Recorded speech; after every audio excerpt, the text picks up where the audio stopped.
pagi anak-anak. Selamat hari Minggu, selamat bertemu kembali pada hari Minggu ini. Hari ini adalah hari istimewa. Kenapa? Karena hari ini kita memperingati hari kenaikan Tuhan Yesus ke sorga. Anak-anak masih ingat gak? Tuhan Yesus mati di salib, di kayu salib, itu kita peringati sebagai hari apa? Ada yang ingat? Ya, hari Jumat Agung ya. Kemudian 3 hari sesudahnya Tuhan Yesus bangkit. Nah, hari itu kita sebut hari apa? Hari Paskah. Jadi Jumat Agung, kematian sampai kebangkitan ada jarak waktu 3 hari. Jadi pada hari yang ketiga Tuhan bangkit dari antara orang mati. Nah, setelah Tuhan bangkit lalu apa? 40 hari jaraknya dari kebangkitan sampai hari ini. Ada jeda waktu 40 hari dan hari ini kita peringati sebagai hari kenaikan Tuhan Yesus ke sorga ya. Puji Tuhan. Yuk kita bersama-sama mau memulai ibadah peringatan kenaikan Tuhan Yesus. Kita bersama-sama bangkit berdiri dan kita mulai dengan doa terlebih dahulu ya. Mari anak-anak kita bersama-sama tunduk kepala, kita berdoa kepada Tuhan. Bapa di surga, kami bersyukur hari ini kami bisa memperingati hari kenaikan-Mu ke sorga. Sudah banyak kali sejak kami mengikuti sekolah minggu, setiap tahun kami diingatkan bersama-sama mensyukuri hari kenaikan-Mu ke sorga. Demikian juga pada hari ini. Tuhan, kami siap untuk memulai ibadah syukur ini. Mari Tuhan tolong kami dapat fokus, dapat memusatkan pikiran dan perhatian kami di dalam ibadah ini. Terlebih lagi Tuhan tolong kami sehingga pikiran kami tidak memikirkan hal-hal yang lain, tetapi khusus di tempat ini mengikuti ibadah ini dari awal sampai akhir ibadah sekolah minggu kami, sehingga kami mendapatkan pengetahuan yang baik tentang firman Tuhan. Kami mendapatkan kesempatan bersama dengan teman-teman kami semua memuji nama-Mu ya Tuhan. Biarlah hari ini Engkau disukakan, Engkau bersuka cita, karena begitu banyak puji-pujian dari anak-anak sekolah minggu yang dinaikkan kepadamu. Terima kasih Tuhan, di dalam nama-Mu Tuhan Yesus kami memohon. Amin. Nah anak-anak sambil tetap berdiri kita menyanyikan pujian, pujilah Tuhanku selama-lamanya. Ya, yuk anak-anak kita bersama-sama menyanyikannya. Pujilah Tuhanku selama-lamanya. Pujilah Tuhanku, Dia baruan saya. Pujilah Tuhanku selama-lamanya. Tak dapat balas cintanya Tuhanku.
anak-anak, tadi kita sudah menyanyikan pujian pertama, pujilah Tuhanku selama-lamanya. Karena apa?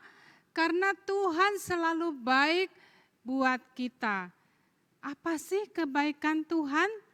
Yang paling utama, coba anak-anak sebut, apa kebaikan Tuhan yang paling besar, yang paling utama buat kita? Anak-anak tahu apa kebaikan Tuhan yang paling besar? Ya, kasih. Alkitab, di dalam Alkitab, sepanjang Alkitab menyatakan hal ini, bahwa dari awal Tuhan menciptakan kita sampai nanti dunia ini selesai, itu semuanya bercerita tentang kasih Tuhan. Kasih Tuhan yang membuat Dia mau memberikan berkat-Nya untuk kita.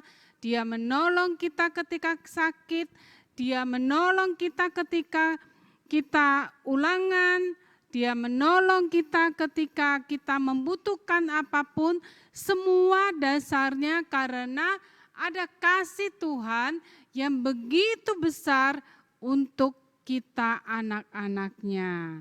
Ya, jadi kita tidak bisa membalas kasih Tuhan yang begitu besar untuk kita. Paling sederhana yang bisa kita lakukan adalah menyanyi, memuji kasih Tuhan. Ya, yuk anak-anak tetap berdiri, boleh mengikuti video lagu ini, Kasih, Love.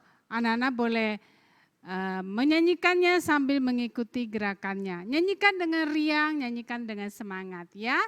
Oke.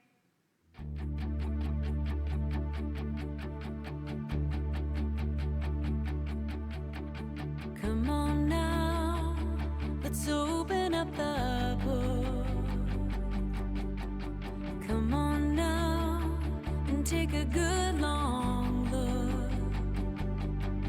and see God has given us all we need to be free.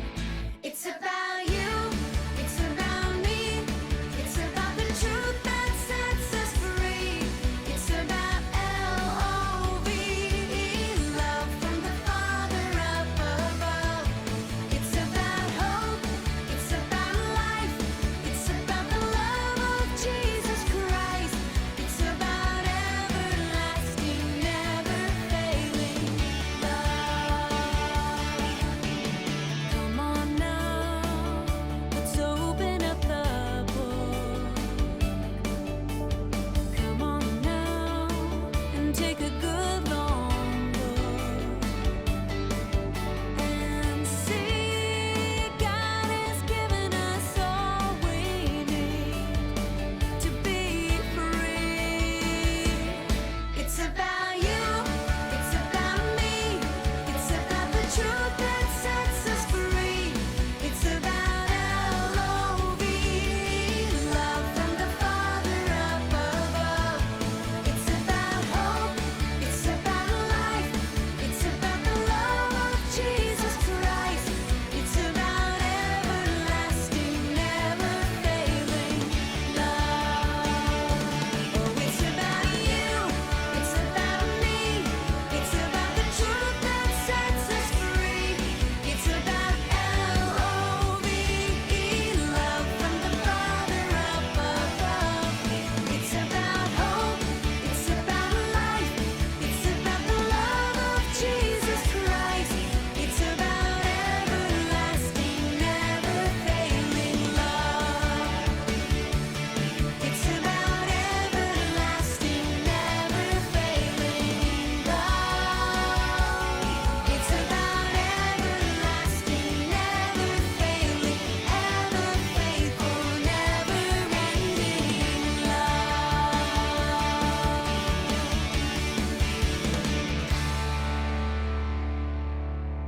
Harusnya ini. Nah, anak-anak, kita sudah menyanyikan kasih Tuhan, ya. Menyanyikan kasih yang tercatat dalam sepanjang Alkitab, kasih yang sudah kita lihat dalam pengalaman hidup kita ataupun orang tua kita, atau juga pengalaman hidup di mana Tuhan menyatakan kasih kepada teman-teman kita. Ya. Nah, anak-anak, mari kita bersama-sama menyanyikan satu pujian lagi tentang firman Tuhan. Karena semua cerita, semua kisah ada di dalam Alkitab yang kita percayai. Firman Tuhan yang kita percayai. Ya, kita nyanyikan The BIBLB. Anak-anak boleh duduk kembali, mendengarkan, menyanyikan pujian ini bersama-sama. The BIBLE, The Bible ya.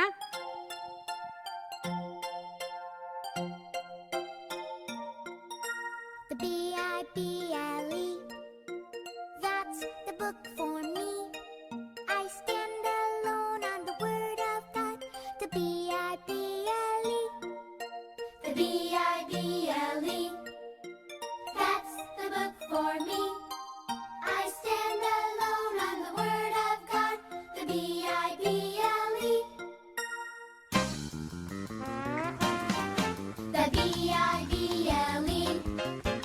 that's the book for me.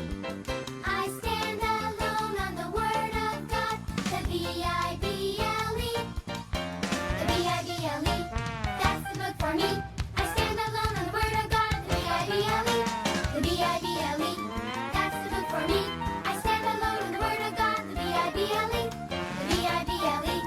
that's the book for me.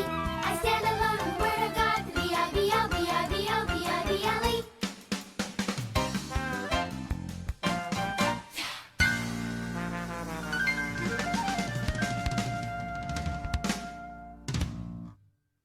Nah, anak-anak, hari ini tadi Lause bilang kita memperingati tentang kenaikan Yesus ke sorga. Yesus naik ke sorga. Jadi ada jeda waktu 40 hari di mana Tuhan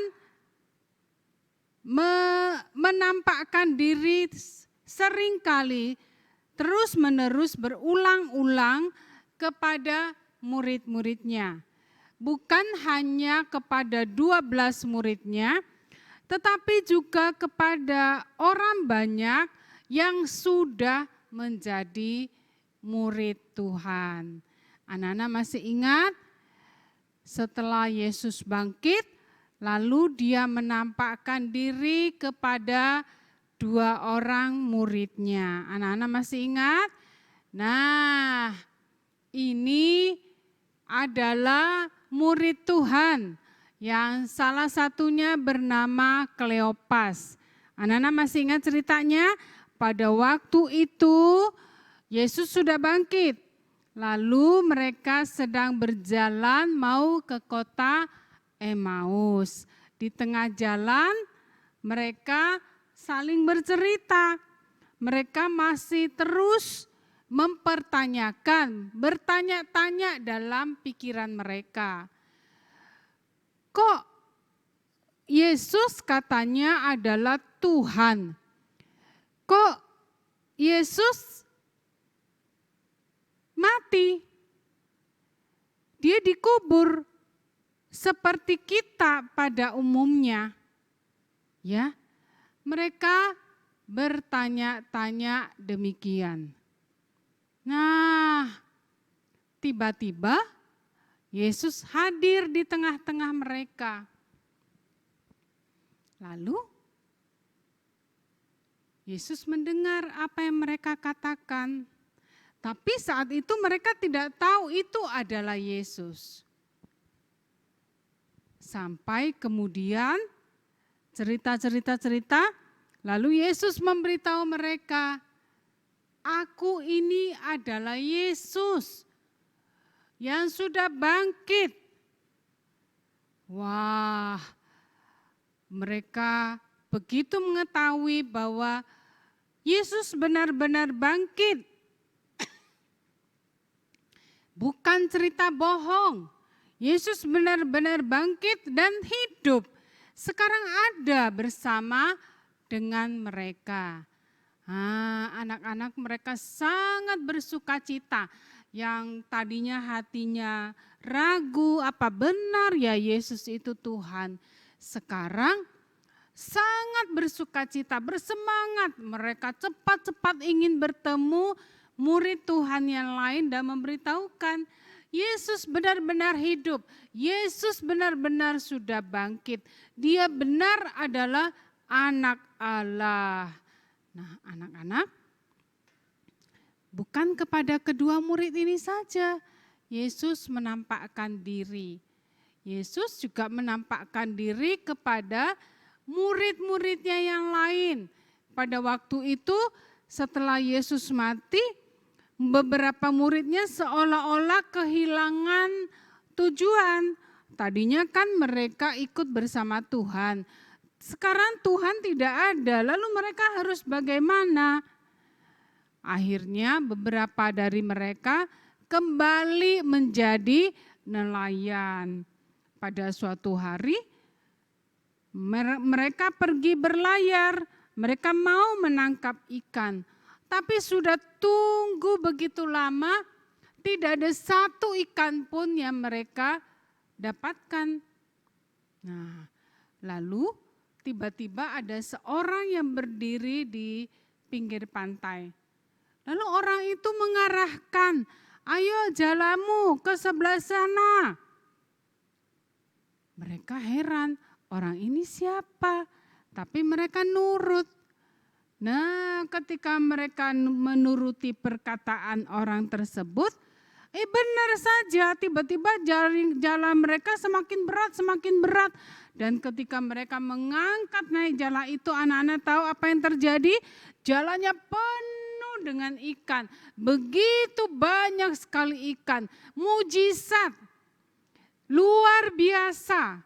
Mereka tidak pernah mendapat ikan yang sebanyak itu.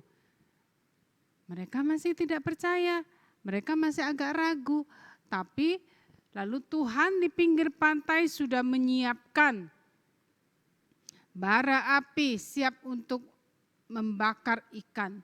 Dan lalu Tuhan mengajak mereka bakar ikan bersama-sama, makan bersama-sama, dan akhirnya keraguan mereka hilang. Mereka sekarang benar-benar percaya ini adalah Tuhan Yesus. Tuhan yang mereka ikuti yang sudah mati, tapi kok sekarang hidup kembali bersama-sama dengan mereka. Nah, sekarang mereka tidak ragu lagi.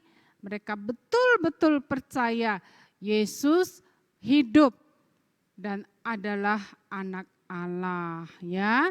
Kepada siapa lagi Yesus menampakkan diri, anak-anak? Nah, kepada Maria Magdalena, kepada perempuan-perempuan yang pergi ke kubur Yesus.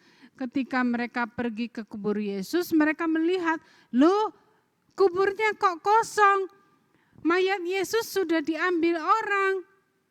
Nah, tetapi kemudian ketika mereka balik ke belakang melihat, Tuhan Yesus ada di sana. Berbicara kepada mereka, menjelaskan kepada mereka, ini aku, Yesus yang disalib. Wah, kita bisa membayangkan senangnya luar biasa ketika mereka bertemu dengan Tuhan Yesus, ya. Nah, sudah berapa anak-anak Tuhan Yesus menampakkan diri? Pertama, kepada 2 orang murid, lalu kepada murid-murid yang sedang berlayar menangkap ikan, ya. Dan sekarang kepada perempuan-perempuan Maria Magdalena dan teman-temannya. Nah, sekarang berikutnya kemana? Nah, kepada murid-muridnya yang lain lagi, ya, kepada murid-muridnya. Ya, mungkin termasuk beberapa muridnya yang tadi berlayar, sekarang Tuhan Yesus muncul lagi ketika mereka ada dalam satu ruangan. Nah, anak-anak tiba-tiba Yesus muncul di hadapan mereka. Mereka tentu sangat kaget. Mereka pikir, hantu.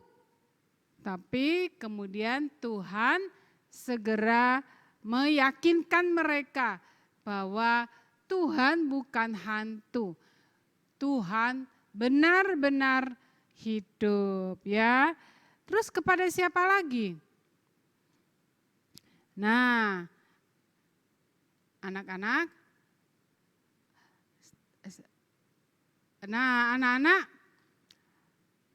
waktu itu tidak ada Thomas. Sehingga ketika Thomas pulang, mereka cerita, kami bertemu Tuhan loh, dia benar-benar hidup. Thomas tidak mau percaya. Bohong. Mana mungkin ada orang mati hidup lagi? Enggak. Saya tidak mau percaya. Sebelum saya melihat dengan mata kepala saya sendiri. Ya sudah. Tapi Tuhan baik. Tuhan tidak membiarkan Thomas. Ya sudah, kamu tidak mau percaya sana. Tidak peduli. Tidak adik-adik, anak-anak ya. Jadi Tuhan itu benar-benar kasih-Nya luar biasa. Ketika Thomas tidak percaya, satu waktu Tuhan muncul lagi di hadapan murid-muridnya.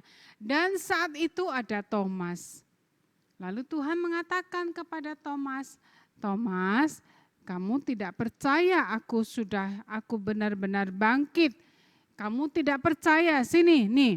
Tuhan kasih lihat tangannya yang berlobang paku. Tangannya yang ada tanda lobang. Ya, Tuhan perlihatkan kepada Thomas.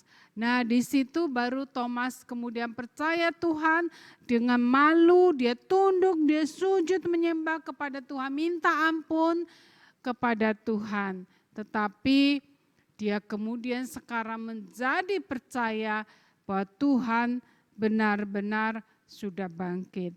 Nah, anak-anak, 40 hari, 1 bulan lebih, Tuhan sering menampakkan diri kepada murid-muridnya. Dia juga menampakkan diri kepada 500 muridnya yang sedang berkumpul. Dia juga menampakkan diri kepada Rasul Paulus. Nah, anak-anak, untuk apa Tuhan terus menampakkan diri kepada murid-muridnya? Ada yang tahu? Kenapa kok butuh 40 hari Tuhan terus menampakkan diri kepada murid-muridnya? Nah, anak-anak, ada yang tahu jawabannya? Ya, supaya murid-muridnya percaya bahwa Yesus betul-betul hidup, betul-betul bangkit, bahwa Dia betul-betul adalah Anak Allah, sehingga kepercayaan mereka kepadanya tidak ragu-ragu, tidak sebentar percaya, sebentar tidak, sebentar percaya, sebentar tidak. Nah, anak-anak, setelah Yesus menampakkan diri kepada mereka, Yesus juga terus mengajar mereka perkataan firman Tuhan, ajaran-ajaran firman Tuhan supaya mereka makin mantap, makin kenal apa yang harus mereka ajarkan. Maka kemudian Tuhan naik ke sorga. Jadi 40 hari Tuhan pakai untuk terus-menerus meyakinkan murid-muridnya dan juga mengajarkan mereka tentang kerajaan Allah. Bahwa barang siapa yang percaya kepada Yesus tidak akan binasa, tetapi akan memperoleh hidup yang kekal. Nah, anak-anak, setelah itu Yesus rasa sudah cukup 40 hari mengajar mereka. Nah, sekarang Yesus mengajak mereka keluar ke sebuah tempat namanya Betania. Di situ ada Bukit Zaitun, ya. Nah, Yesus mengajak mereka ke sana. Lalu untuk apa? Yesus lalu memberkati mereka. Yesus mengangkat tangannya, memberkati mereka supaya iman mereka kuat, supaya mereka menjadi murid-murid Tuhan yang berani, supaya mereka pandai berbicara tentang Tuhan. Walaupun ada di antara mereka yang tidak sekolah tinggi, tidak sepintar orang lain, tapi Yesus memberkati mereka supaya mereka pandai berbicara, mereka bisa mengajarkan Alkitab dengan baik, mereka ketika mereka bicara orang-orang mau percaya kepada perkataan mereka. Selesai memberkati mereka, selesai berdoa, lalu Tuhan tiba-tiba terangkat. Anak-anak betul-betul terangkat. Dari tanah kakinya makin naik, makin naik, makin naik ke atas. Nah, seperti ini. Dengan dipenuhi awan, kakinya tiba-tiba naik, naik, naik. Murid-muridnya melihat, loh, Tuhan makin naik. Kakinya tertutup oleh awan. Makin naik dan makin naik, ya. Itu masih di batas pahanya. Sekarang semakin tertutup, bagian kakinya semakin tertutup. Murid-muridnya melihat, betul-betul melihat dengan mata mereka. Bukan berhayal, tapi betul-betul melihat Tuhan Yesus naik perlahan-lahan, naik semakin tinggi, akhirnya hilang. Mereka tidak kelihatan lagi, sudah tertutup oleh awan. Tuhan naik ke sorga. Nah, anak-anak, kemudian ketika mereka masih terkagum-kagum melihat kenaikan Tuhan, tiba-tiba mereka melihat ada 2 malaikat Tuhan di hadapan mereka. Malaikat Tuhan itu menguatkan murid-murid bahwa Tuhan yang kalian lihat naik ke sorga, satu waktu nanti akan datang kembali dari sorga dengan cara yang sama. Jadi nanti kalau Tuhan mau datang lagi ke bumi ini untuk kedua kalinya, Tuhan juga akan datang dengan cara yang sama. Nampak kepada manusia, Tuhan turun dari sorga. Nah, anak-anak, kemudian murid-murid ingat pesan Tuhan. Apa yang Tuhan pesan? Tuhan mengatakan, karena pada waktu itu murid-murid tanya, Tuhan, kapan Tuhan akan datang kembali? Tuhan bilang apa? Kalian tidak perlu tahu kapan tanggalnya, kapan bulannya, kapan tahunnya. Tidak ada seorang pun yang tahu. Hanya Tuhan yang tahu. Jadi kalau anak-anak dengar berita, baca berita, Tuhan akan datang pada tanggal 23 November tahun ini. Anak-anak jangan percaya. Itu bohong. Tidak ada seorang manusia pun yang akan tahu, yang akan diberitahu kapan Tuhan akan datang kembali. Tuhan Yesus mengatakan, yang penting kamu beritakan firman. Pergi ke seluruh dunia. Jangan semuanya ngumpul di Yerusalem. Sana kamu pergi ke kota Samaria. Ini kamu pergi ke kota Yudea, yang ini kamu pergi ke Roma atau kemanapun. Pergilah ke seluruh dunia, beritahukan orang tentang Tuhan Yesus. Jadi anak-anak, murid-murid sekarang sadar, tugas mereka adalah memberitakan Injil dengan semangat karena mereka sudah melihat sendiri. Apa yang sudah kita lihat sendiri, kita alami sendiri. Anak-anak, ada kejadian ajaib, pasti kalian dengan semangat. Mata kalian bercahaya, kalian bercerita dengan sangat semangat kejadian tersebut karena kalian lihat sendiri. Demikian pula dengan murid-murid. Mereka sudah melihat sendiri sehingga mereka akan memberitakan dengan sangat semangat. Tuhan Yesus telah naik ke sorga. Tugasnya sekarang dilanjutkan oleh siapa? Oleh kita semua. Lause, anak-anak semua, papa mama kalian, semua yang sudah percaya Tuhan harus melanjutkan tugas pemberitaan Injil. Nah, anak-anak, jadi apa sih? Kenapa Tuhan Yesus harus naik ke sorga? Anak-anak, ingat 3 hal ini ya.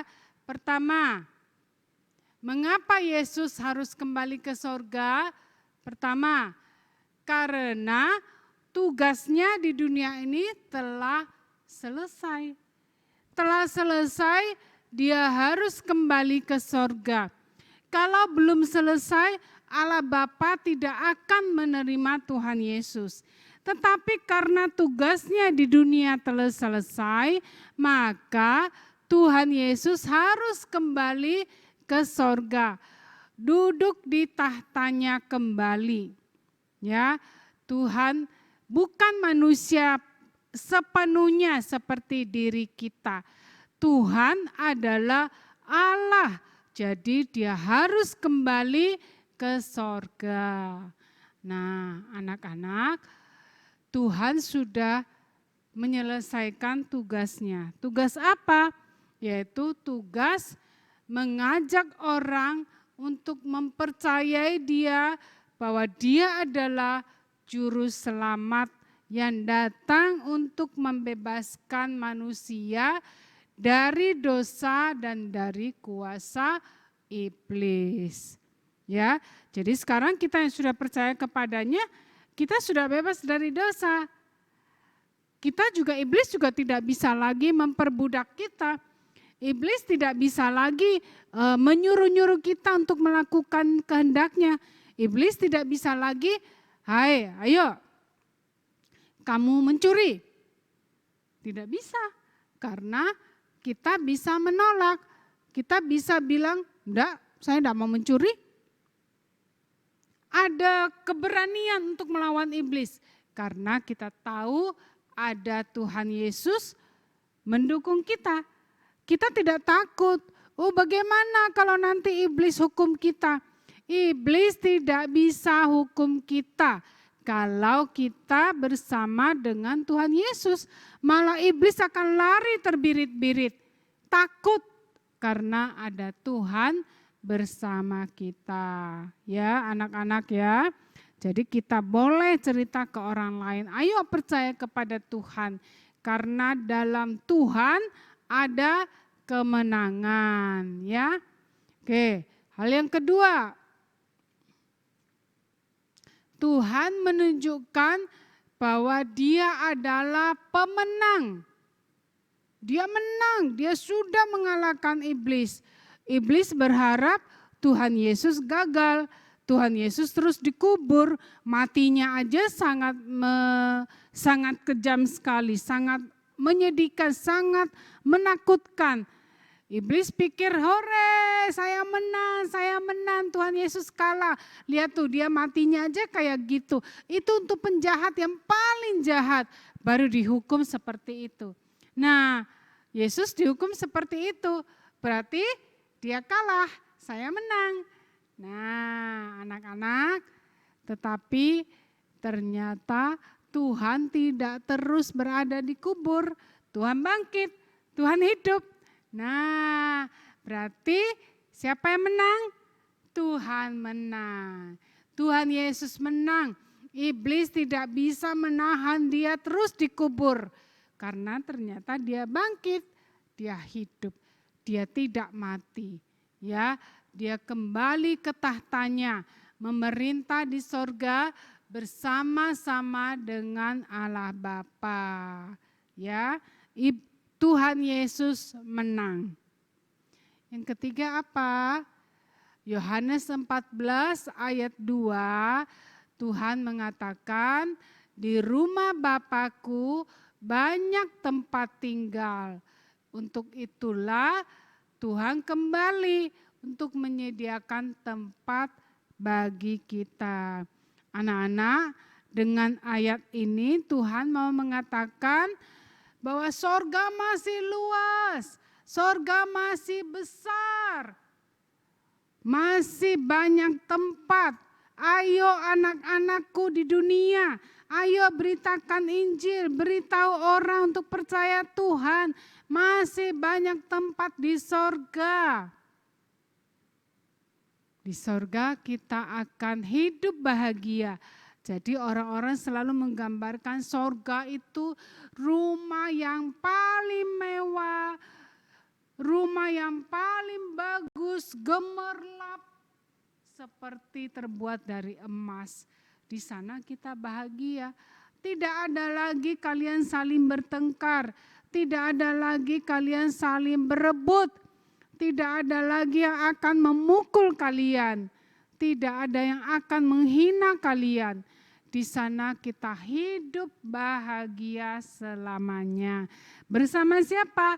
Bersama Tuhan Allah kita. Nah, anak-anak, 3 hal ini kalian ingat. Kenapa Tuhan Yesus harus balik ke sorga? 1, apa? Ayo, ingat. 1, karena tugasnya sudah selesai di dunia ini. Jadi Tuhan harus kembali. 2, dengan dia naik ke sorga, menunjukkan dia menang. Dia adalah pemenang melawan kuasa si jahat. Yang ketiga, Tuhan mengatakan apa? Dia kembali ke sorga, menyediakan tempat bagi kita. Ayo, beritakan Tuhan. Tuhan menunggu kita di sorga. Ya, jadi kenapa Tuhan harus ke sorga? Tuhan naik dulu mendahului kita. Menyediakan tempat, Tuhan tunggu kita di sorga anak-anak. Ya, jadi kita bersyukur untuk kenaikan Tuhan Yesus ke sorga. Kita bersyukur karena Tuhan sudah menang.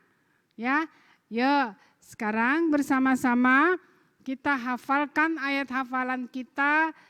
Yohanes 14 ayat yang kedua, ya. Nah, anak-anak kita bacakan Yohanes 14 ayat yang kedua. Di rumah Bapakku banyak tempat tinggal. Aku pergi ke situ untuk menyediakan tempat bagimu. Sekali lagi ya. Yohanes 14 ayat yang kedua. Di rumah Bapakku banyak tempat tinggal. Aku pergi ke situ untuk menyediakan tempat bagimu. Ya, oke. Yuk sekarang kita dengan semangat, dengan sukacita kita nyanyikan pujian.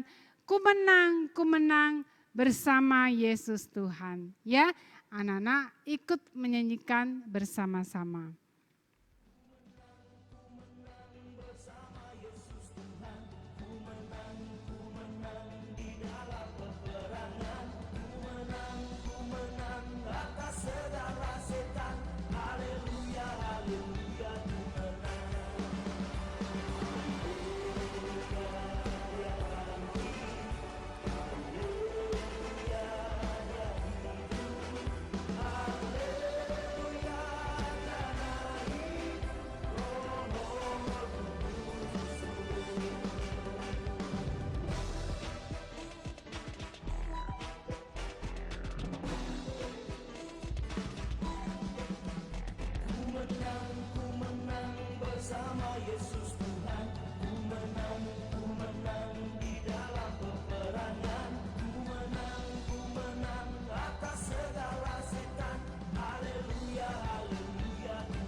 Kita sudah bersukacita karena kita adalah anak-anak dari pemenang, ya. Kita juga akan menang, kita juga akan bersemangat, percaya kepada Tuhan sungguh-sungguh, tidak akan goncang lagi, tidak akan ragu lagi, dan kita akan menceritakan kepada orang lain untuk percaya kepada Tuhan Yesus. Ya, nah anak-anak, sebagai balasannya kita mau mempersembahkan persembahan kepada Tuhan. Anak-anak, beritahu kepada orang tua kalian, ingatkan kepada mereka untuk memberikan persembahan kepada Tuhan sebagai tanda syukur, tanda terima kasih kepada Tuhan. Ya, sambil menyanyikan pujian, pujilah Tuhanku selama-lamanya. Ya. Pujilah Tuhanku selama-lamanya. Pujilah Tuhanku, Dia berkuasa. Pujilah Tuhanku selama-lamanya. Ku tak dapat balas cintanya Tuhanku. Pujilah Tuhanku selama-lamanya. Pujilah Tuhanku, Dia berkuasa.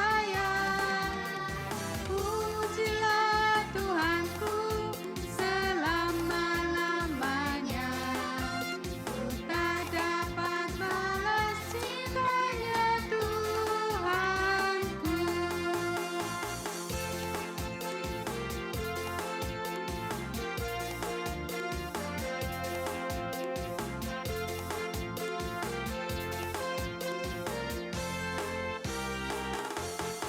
Lagi.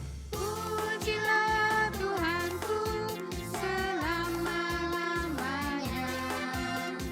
Pujilah Tuhanku, Dia berkuasa.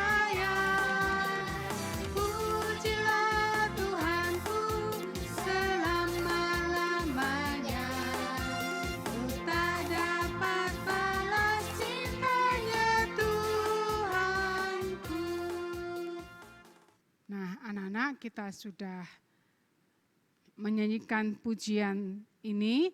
Mari kita tutup ibadah kita di dalam doa. Mari kita berdoa. Bapa di surga, kami bersyukur kepadamu, diajarkan, dijelaskan mengapa Engkau, Tuhan Yesus, harus naik ke surga.